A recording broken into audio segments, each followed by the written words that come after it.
Steven Barrett's here, barrister and writer, a man that knows a thing or two about the truth as well. Steven, very good morning to you. Morning, Mike. Good to see you. Lots to talk to you about, actually. I want to kick off with something I don't know whether you're prepared for, but the Iranians who have been arrested most recently over the last weekend, who apparently were plotting to blow up the Israeli embassy or worse, maybe just commit some other kind of atrocity.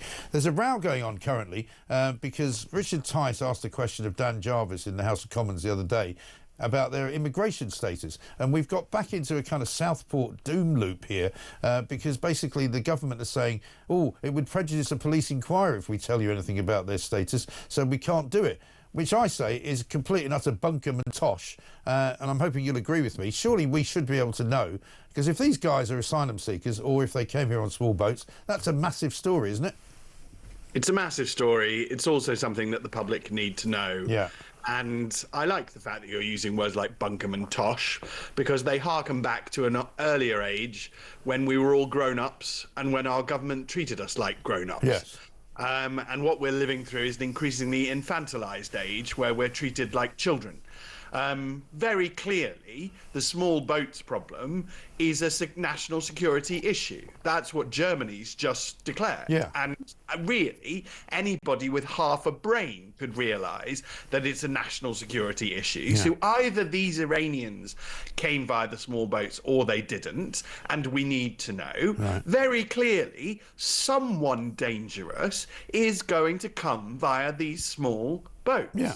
No, statistically, it's almost impossible for them not to. Right. And if every time we sort of find out that somebody's a little bit dangerous, the government gets hyper hysterical and does everything it can to deny that they came via the small boats, or if they did, they simply hide that fact from the public, then the government starts to become an enemy of the people. Exactly. And I think at the end of the day, we all know that as with the case in Southport, the facts have to come out eventually, you know, but them hiding behind, this is why I'm interested in your view on it, hiding behind what they call the law is wrong, because there is no law. And I've done this business for long enough, and I've known enough about contempt of court as a newspaper journalist and all of that, the courts that I've covered, the cases that I've covered. We all know that you can do background searches on people and you don't publish it until after the court case is finished. We know all of that. And I also know that you cannot prejudice a police inquiry. So this nonsense that they come up with, that, you know, we can't give you any information just in case these people don't see justice done, is literally, as I said, bunkum. Yes, well, and the truth, the secret, Mike, is that you and I are both saying these people because we don't even know who they are. Right. So how could we possibly prejudice anything against people who we don't even know who they are? Right. Exactly. And right. we're not really that interested, to be perfectly honest. We're much more interested in the question of, are our borders secure? Yeah. And it's perfectly obvious that they're not. Yes. Quite, and for the government to hide behind the skirt of this kind of, you know, police investigation to pretend that they are secure is nonsense. I mean, how many times a day do you see one of these ridiculous videos from Keir Starmer saying, you know, we are securing our borders and putting money back into the pockets of working people? I mean, just more tosh and bunkum, I'm afraid. I'm going to start using it now a lot, since you like it. Well, I do, and I'm afraid, Mike, it's pronounced working people. That's Yes. how our Prime Minister says it, so I think we ought to follow him. But this is part of the infantilization of us all, part of this idea. It's ironic, actually, that I, from my point of view, I can see the Moscow military parade. Yes. Because our government's acting like a dictatorship that feels like it can just tell us anything it wants and treat us like little infant children, and we'll all have to march in line. Yes. But I'm afraid Sir Keir Starmer is in charge of a British democracy of grown-up adults, and we don't get to be treated this way. And if we are, we will laugh at him, we will make jokes, and we will rebel, because that's what we do. It's what we've always done. We're actually quite a difficult people to govern. Yes. For all our loveliness, for all our tea and our cake, yes, we're actually we're not a very supine people. No. We're not going to put up with being treated like this. And all of us, absolutely all of us, from everyone's nan, can tell that our border is not secure and that is a security risk. Well, it really rather takes us into all kinds of other areas, doesn't it, of what our so-called political masters have been telling us. And it's rather an interesting quirk of fate. We're only covering this because it's like live. It's actually live as it's happening in Moscow right now in Red Square. But you're right. I mean, there is a sort of irony about the fact that we're watching these subjects of a dictatorship marching about to impress the dictator, because that's what Starmer would love us to do. But I like the fact that we're difficult people. You know, I always say to people, you know, I didn't get into journalism to be invited to Downing Street for a tea party or to be invited to Buckingham Palace. I got into journalism because I'm difficult. I like asking difficult questions, annoying people, and asking them questions they don't want to answer and chasing them down the road because they're trying to get away. That's why I got into journalism.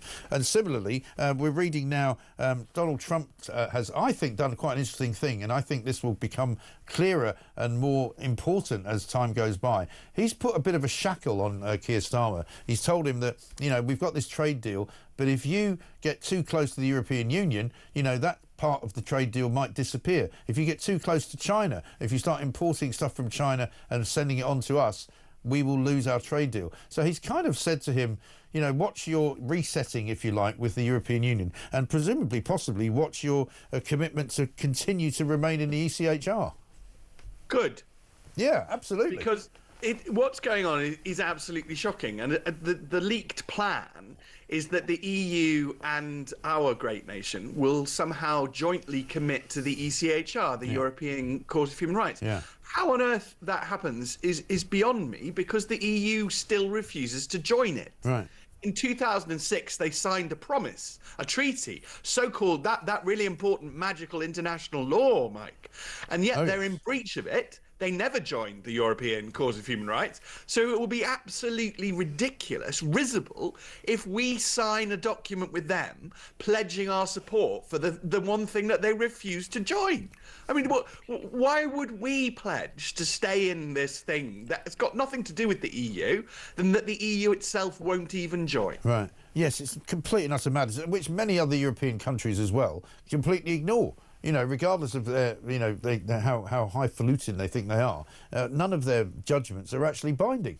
No, well, that I always caution us, in that I do wish us to be a better nation. Yeah. And I would much rather see us leave a court we don't believe in, rather than just ignore the judgments of a court we don't believe in. Yes. It would be a far more noble thing to simply say, thank you terribly for your kind offer to govern our country, but actually we don't need you. We've got the best judges in the world already. We're going to leave, rather than, okay, we'll be in you, we'll pay you lots of money, and then we're going to only sometimes follow your judgments.